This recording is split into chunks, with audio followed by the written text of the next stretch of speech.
कि तू लगावे जब लिपस्टिक अरे हिले यार डिस्ट्रिक्ट अजी लटॉप लागे हो जी लटॉप लागे कमरिया कमरिया कमरिया सारे लावाना लॉलीपॉप लागे कमरिया सारे लावाना लॉलीपॉप लागे तू लगावे जब लिपस्टिक हिले यार डिस्ट्रिक्ट जी लटॉप लागे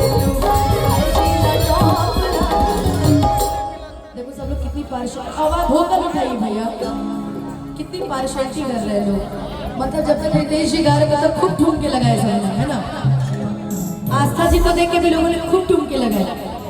भैया आप मेरे लिए आए हैं, अब हम सिर्फ आपके लिए आए हैं। अरे बिना गाना मतलब लोरी, उन्होंने कहा लोरी, इनको नींद नहीं आता मेरा गाना सुनने में, सुन के सोते हैं। Thank you so much. भाभी जी आई हैं, ऐसी बीवी भगवान सबको दे, है ना। कोई बात नहीं, आज के बाद नींद आने लगेगी। आज आपने मुझे साक्षात देख लिया ना, कल से आपको नींद आने लगेगी कि कमरिया कमरिया कमरिया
ऊंचा